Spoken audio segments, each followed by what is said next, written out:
Now let's look at some basic operators in Python. Operators basically help us do basic arithmetic and logical operations. We'll look at a bunch of operators. And let's say if I say 2 plus 3, this is called an operator. And the operator is operating on 2 and 3, right? So these are called operands.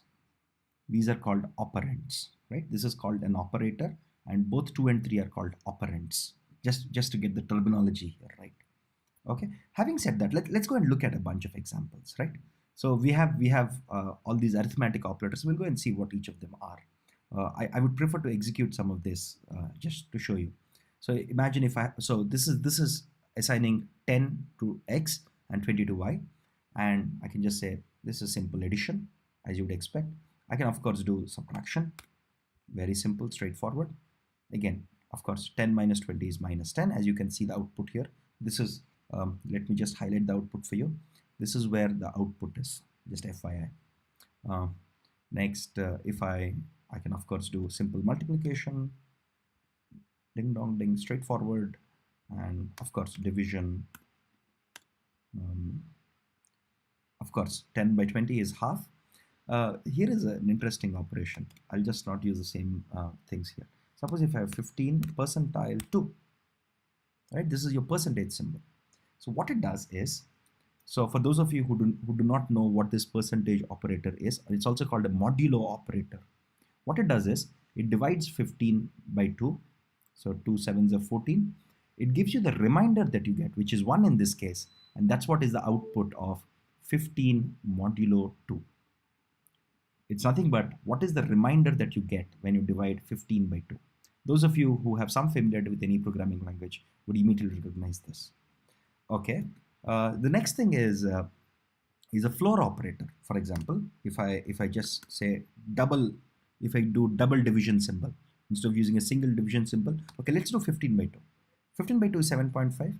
So what is floor? Floor basically is if I have any real value. So 15 by 2 is 7.5. Floor of 7.5, mathematically it's often written as this. Floor of 7.5 is basically the integer which is closest to 7.5 and less than 7.5. So on the number scale, if this is your 7.5, this is your 8, and this is your 7, the closest integer to 7.5 is 7, and it should be less than 7.5. So you get 7. That's what you got here as an output, right? This is what floor division means. Now the next interesting question is, what happens to floor division if I do minus 15 floor division 2, right? So this is interesting. This is a fun hack, because what is minus 15 by 2? Minus 15 by 2 is minus 7.5. On my number line, here is my minus 7 point, minus, of course, here is my 0, here is my minus 7, here is my minus 8, right? In floor operation, what should happen is, you should find a number, an integer, could be negative integer, which is closest to my number, but still less than this. That's why you get minus 8 and not minus 7. Right? This is important when you're doing a floor operation. So the floor of minus 7.5 is not minus 7, it's minus 8. A lot of people get this wrong. So the other interesting operation is called exponent. So what is exponent? Exponent is basically x power y. So I can represent it with 2 stars. So 2 power 4. Any guesses? 16, right? So 2 power 36, 34. This will be harder.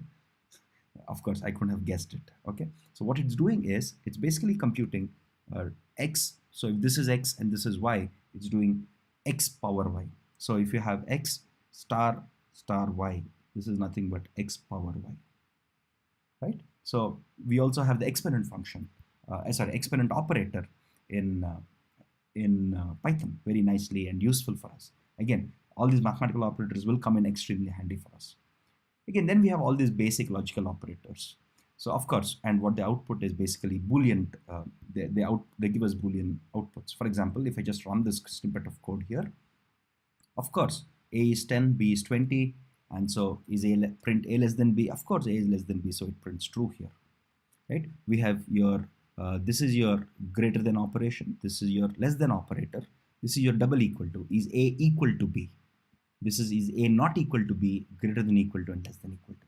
If you have any familiarity with a basic mathematical comparison or any programming language, this is straightforward for most of you. Having said that, let's go to logical operators, which are fun, right? So you have your logical and logical OR. So what is a logical and? So let me just give you a quick table here. So true and true is true, right? True and false is false. False and false is of course false, and false and true is false, right? Similarly, what about your OR table? Your OR table is, okay, true or true is true, true or false, same, false or true, both of them are true, only false and false is false. Okay, these are your simple logical operators that you would have learned in basic logic in your high school, and exactly that's what it does. So this logical AND is exactly like double ampersand in C. Your OR is like your double line in C. Not is exactly like that.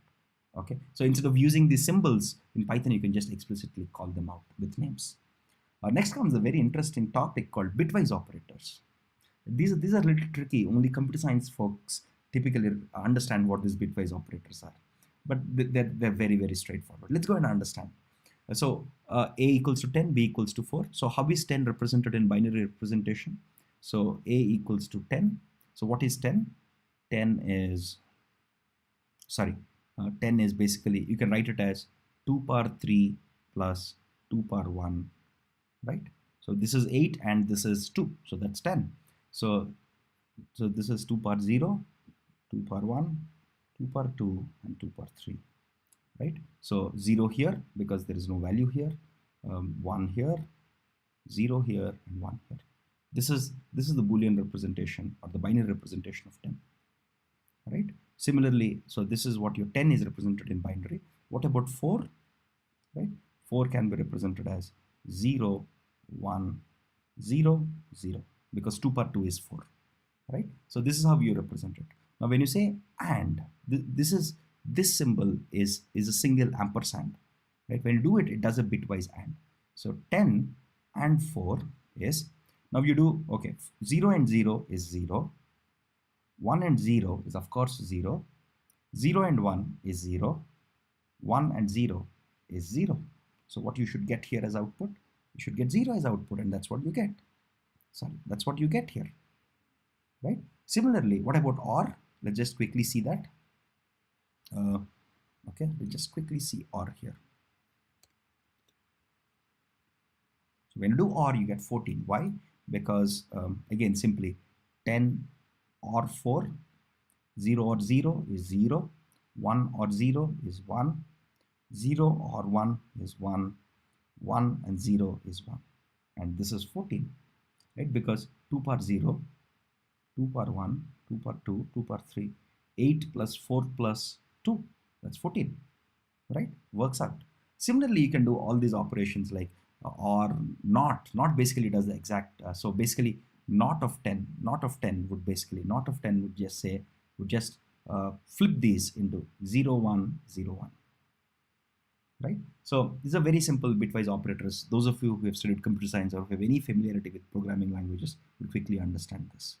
Next comes the interesting assignment operators. Of course, we have seen equal to. So what does this do? It assigns the value of 10 to A. Right? Now comes the other interesting operations like plus equals to 10. So those of you who have seen C would easily understand this. Okay, let me scroll up a little. Okay, so A plus or equals to is nothing but, so this is nothing but A equals to A plus 10. So minus equal to is nothing but A equals to A minus 10.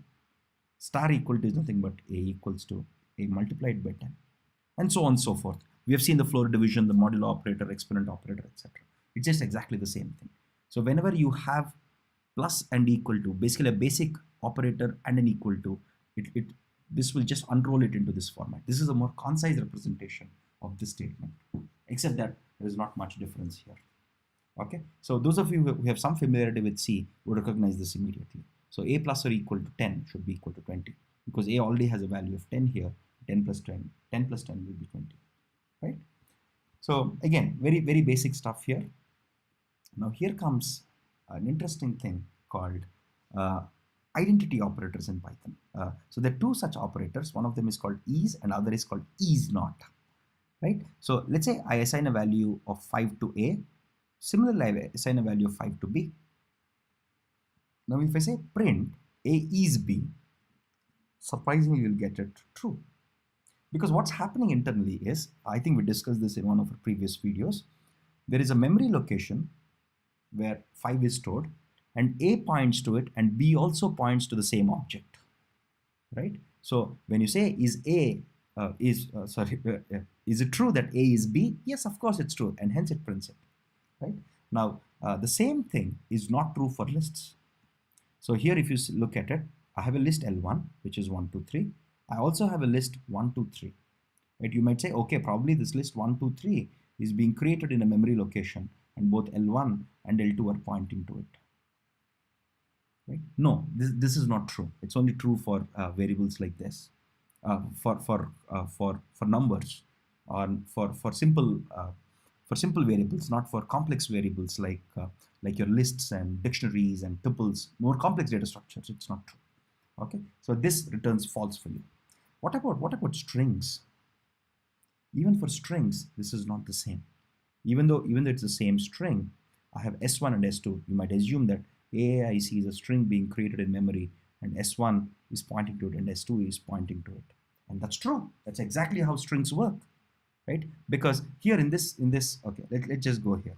So I told you, right? Only for complex data types. So if I run this, I get true.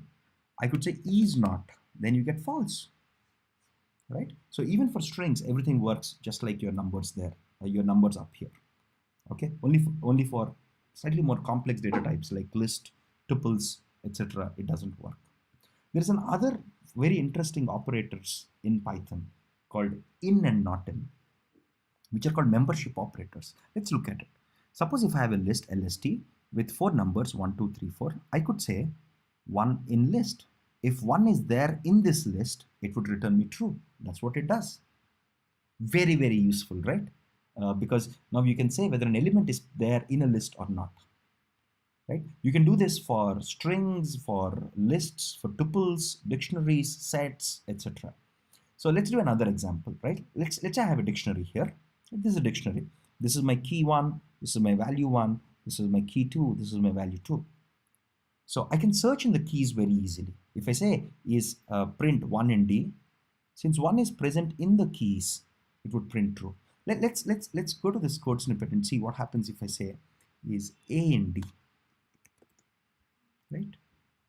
It says false. I can only check in the keys, not in the values, right? Can I say 2 in D? Of course it's there. What about 3 in D? Of course 3 is not there, so it should return as false.